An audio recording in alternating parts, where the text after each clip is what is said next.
जय हिंद। आप देख रहे हैं विदर्भ 24 में आरएन जायसवाल सभी साथियों को प्रणाम करता हूं। जैसा कि यहाँ पर जब शिक्षा व्यवस्था की बात आती है तो शिक्षा व्यवस्था का जो स्तर है कहीं न कहीं से इस रूप में दिखाई देता है। जैसा कि यहाँ पर देख सकते हैं लिखा है शहरी क्षेत्र कृपया धीरे चले।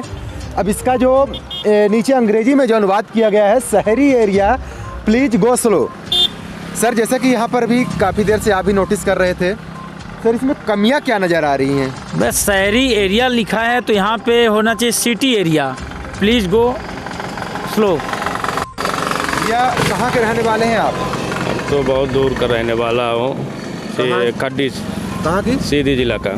सीधी जिला। तो यहाँ पर आपको कैसे आगमन हुआ है? ये हम लोग तो भीलवाड़ा जा रहे थे। अच्छा, भीलवाड़ा जा रहे थे। भैया थोड़ा बहुत तो पढ़ाई किए होंगे? बराबर है ना। तो यहाँ लिखा क्या है, थोड़ा एक बार पढ़ के बता सकते हैं? ये शहरी क्षेत्र कृपया धीरे चले। और नीचे क्या लिखा हुआ है? उतना तो मेरे को समझ में नहीं आता है, उतना तो समझ में आता है। चलिए यहाँ पर तो आप तो कहीं न कहीं से नीचे जो अंग्रेजी का शब्द लिखा है शायद पढ़ पाएंगे। जी सर, मेरे को भी इंग्लिश ज़्यादा नहीं आती। अच्छा, इंग्लिश नहीं आती। भैया आप? जी सर। क्या लिखा हुआ है? सर उसमें लिखा है शहरी एरिया प्लीज गो स्लो, उसमें होना चाहिए सिटी एरिया प्लीज गो। तो देखिए ये जो जवाब है ये शिक्षा व्यवस्था को सीधे सीधे ये उदाहरण के रूप में दिखाता है।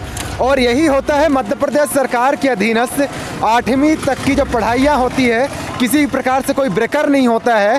और ब्रेकर ना होने के बाद वो कैसे 9वीं 10वीं पहुंच जाते हैं। और यही कोरोना जब टाइम आता है तो कोरोना टाइम में लोग सीधे कूद जाते हैं। और उसका नतीजा ये निकलता है कि पढ़े लिखे इंजीनियरों के द्वारा ये बोर्ड बनाया गया और पढ़े लिखे इंजीनियरों की जो लैंग्वेज थी यहाँ पर शहरी को शहरी अंग्रेजी में ही बोला जाता है।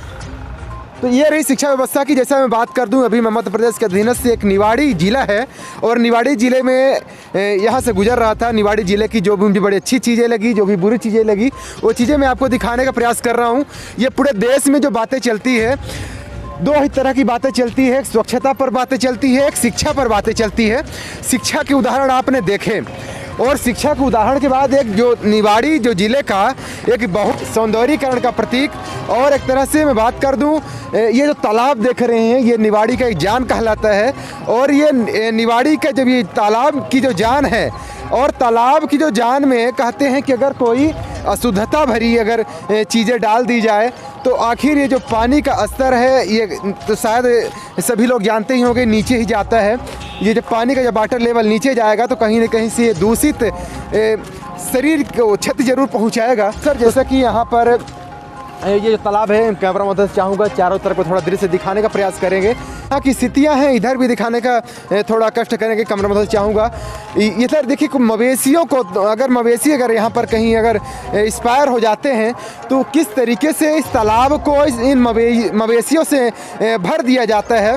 और इन मवेशियों को जो सड़ती गलती लाशें हैं, ये आप जीता जागता उदाहरण देख सकते हैं। जैसा कि देख सकते हैं ये भी गाय है और लगभग है कि आज या कल के आसपास में ये यहाँ पर फेंकी गई होगी। ये भी एक गाय है और यहाँ पर खूब सारा यहाँ कांच है। अब मैं आप सभी साथियों को दिखाना चाहता हूँ ये बहुत बड़ा तालाब है और तालाब निवाड़ी की जान कहलाता है। और इसी जान के साथ कितना बड़ा खिलवाड़ किया जाता है।